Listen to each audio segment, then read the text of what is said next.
구독자 여러분, 안녕하세요. 오늘은 위험자산과 안전자산의 동반 상승, 향후 전망과 우리의 투자 방향은? 이라는 제목으로 영상을 시작해 보겠습니다. 최근 들어 위험자산의 대표격인 주식과 안전자산의 대표격인 채권이 동시에 오르고 있습니다.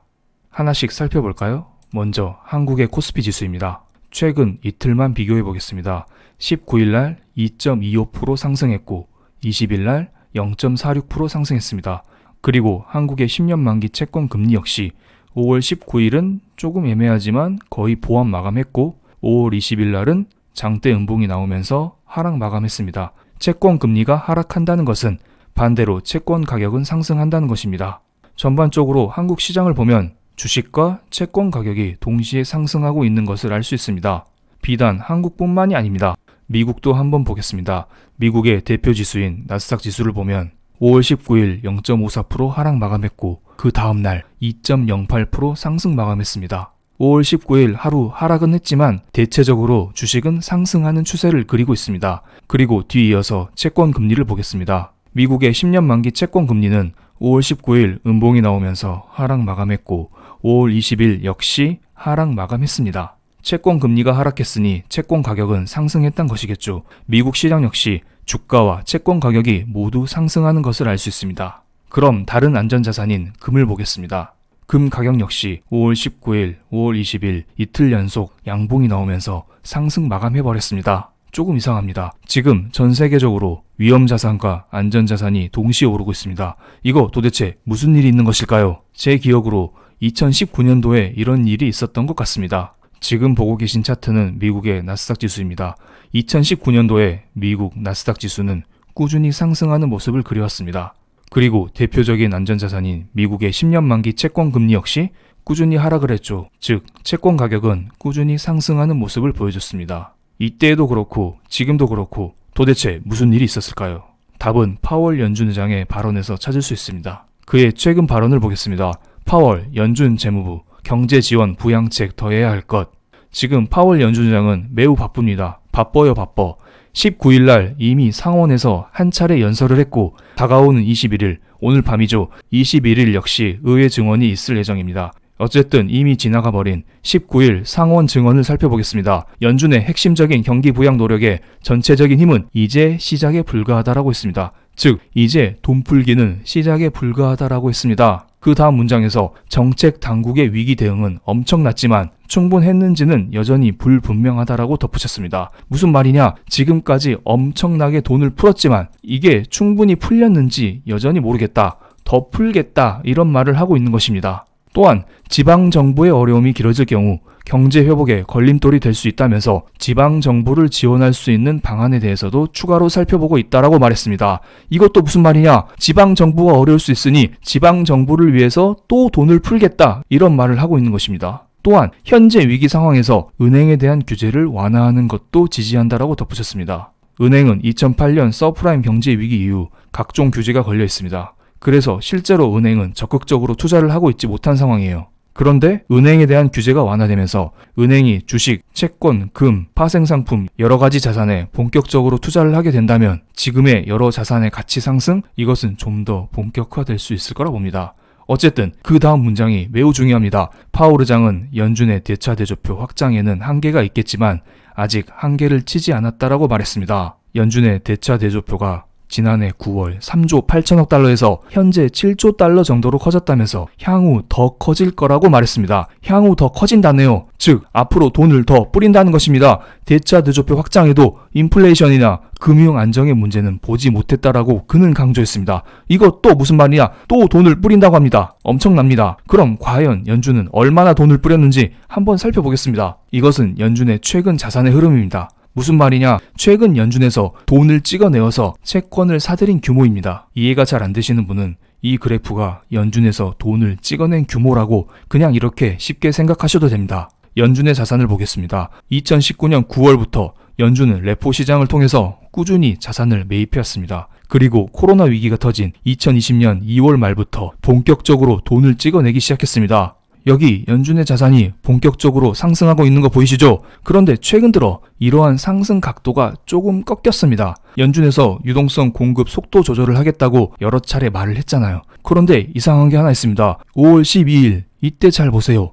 상승세가 주춤하던 연준의 자산이 갑자기 슉 이런 식으로 올라가 버렸습니다. 이게 무슨 말을 의미하는 것일까요? 연준에서 말로는 자산의 증가 속도, 돈을 찍어내는 속도 이런 것을 조금 완화시키겠다 이런 식으로 말을 하긴 했지만 실제로 경제가 어렵기 때문에 돈을 더 찍어내서 채권을 본격적으로 매입한 것입니다. 게다가 2분기 때 미국 재정부에서 본격적으로 채권 발행을 통해서 경기를 부양하겠다라고 밝힌 상황이잖아요. 그럼 이 채권 누가 다 사주나요? 연준에서 돈을 찍어내어서 사줘야 합니다. 게다가 파월 연준 의장도 스스로 뱉은 말이 있잖아요. 트럼프와 친구들 너네 빨리 채권 발행해. 내가 다 사줄게. 이런 말을 이미 한 적이 있습니다. 여러분 기억나시죠? 저와 함께 꾸준히 공부를 해오신 분이라면 다 아실 거라 봅니다. 어쨌든 연준에서는 지금까지 유동성 속도 조절을 하겠다 이런 식으로 으름장을 놨지만 실제 상황에서는 연준은 계속해서 돈을 풀고 있는 것입니다. 이렇게 시장에 돈이 풀리고 있습니다. 게다가 방금 기사에서 말씀드렸듯이 연준은 은행의 규제 또한 완화하겠다고 발표를 한 상황이죠. 은행 규제도 완화가 되면 시중에 돈이 더더욱 풀릴 것이라 봅니다.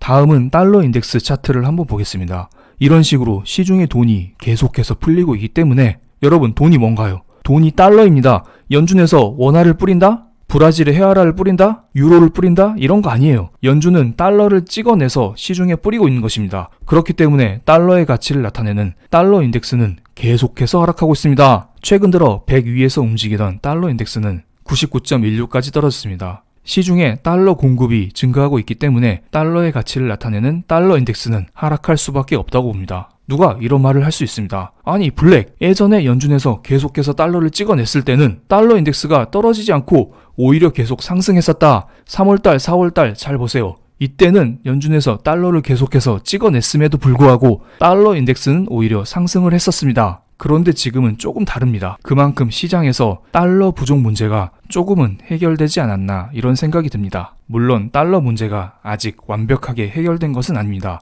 완벽하게 해결됐으면 달러 인덱스가 전 저점을 뚫고 94 아래로 쭉 내려갔을 거라 봅니다. 또한 달러 문제가 완벽하게 해결되지 않았기 때문에 연준에서 돈을 더 찍어내고 있는 것이겠죠. 그리고 달러 인덱스 하락을 불러오는 다른 뉴스가 하나 또 있습니다. 독일과 프랑스가 18일 5천억 유로 규모의 경기 부양 기금 마련에 합의했다고 파이낸셜 타임스 등 외신들이 보도했습니다. 이게 무슨 말이냐? 지금 이탈리아나 그리스 같은 남유럽 국가들은 상황이 좋지 않고 독일과 프랑스 같은 북유럽 국가들은 상황이 좋습니다. 경제 상황이 좋다는 것입니다. 그래서 계속해서 이탈리아, 그리스, 스페인 이런 나라들은 제발 유로 공동채권 이런 거 발행해서 우리 좀 살려줘라 이런 말 하고 있고 프랑스, 독일 이런 나라들은 아니다 무슨 말이냐 너네들 너가 알아서 살아라 우리는 우리만 잘 살면 된다 이런 식으로 말을 해왔던 것은 사실입니다. 그리고 독일 헌법재판소 역시 무제한 양적 완화는 위헌이라는 발언을 하면서 유럽의 분열을 조금씩 알려왔죠.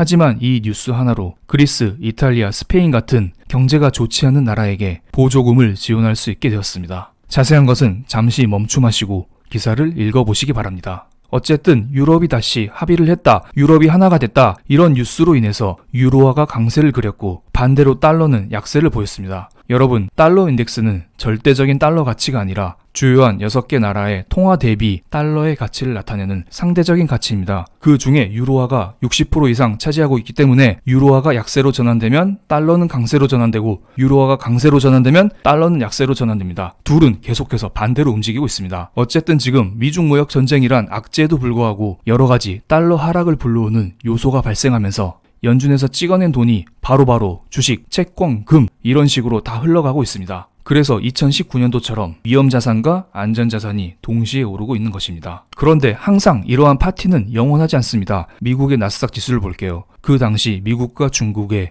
1차 무역 합의 사건 이후에 쭉 상승을 했지만 2월 19일 꼭지를 형성하고 30% 이상 하락을 했습니다. 그리고 지금도 상황이 비슷합니다. 지금의 나스닥 지수 역시 꾸준히 상승을 하고 전 고점을 넘을 기세입니다. 과연 언제까지 오를지 어디까지 오를지 우리는 알 수 있을까요? 저도 모릅니다. 하지만 제가 볼 땐 아직은 하락 조짐이 보이지 않기 때문에 저는 그동안 멤버십을 통해서 주식 계속 보유하라, 계속 사라, 경계하되 쫄지 마라 이런 식으로 말씀을 드려왔던 것입니다. 여러분 조정이 언제 나올지 아무도 몰라요. 지금 나스닥 지수가 9375포인트예요. 나스닥 9500에서 조정이 나올지, 나스닥 10,000에서 조정이 나올지, 나스닥 15,000에서 조정이 나올지 이거 아무도 모릅니다. 그렇기 때문에 우리는 주식을 들고 있다가 조정의 기미가 나오면 그때 나오면 돼요.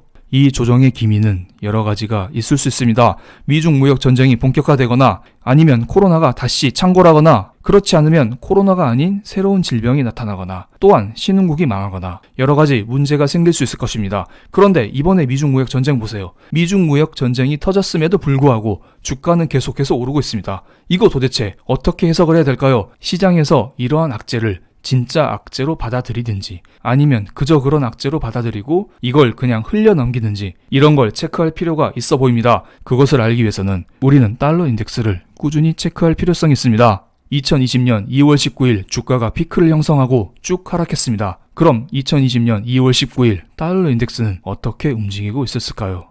2월 19일 달러 인덱스는 99.63까지 상승하는 모습을 보였습니다. 지금과 비교하면 귀여운 수준인데 그때 당시에는 엄청난 수치였습니다.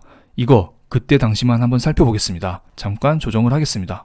이런 식으로. 자, 어떠신가요? 그때 당시 미중 무역 전쟁으로 인해서 2018년 초부터 대표적인 안전자산인 달러 인덱스는 꾸준히 상승하는 모습을 그려왔습니다. 그리고 2019년 10월 15일 1차적인 미중 무역 합의 소식에 달러 인덱스는 하락을 했었습니다. 그리고 2020년 들어 달러 인덱스는 다시 상승을 하기 시작했죠. 그리고 어느덧 신고가를 경신해버렸습니다. 99.8포인트. 이거 지금 봐서는 귀엽지만 그때 당시에는 신고가였다는 것입니다. 즉 그때 당시를 돌이켜보면 사람들의 안전자산 선호 현상이 극에 달했다는 것입니다. 이걸 지금 그대로 가져와 볼게요. 지금은 달러가 진정되는 모습을 보여주고 있지만 혹시나 어떤 악재로 인해서 다시 달러 인덱스가 정고점을 뚫고 상승을 하게 된다면 우리는 지금의 위험자산과 안전자산의 동시 상승 이것을 충분히 경계해야 될 거라 봅니다. 물론 지금 달러 인덱스가 전 고점인 103을 돌파하면 주식이 하락한다 이런 것을 말씀드리는 게 아니에요. 달러 인덱스 101을 돌파할 때 주식이 하락할 수 있고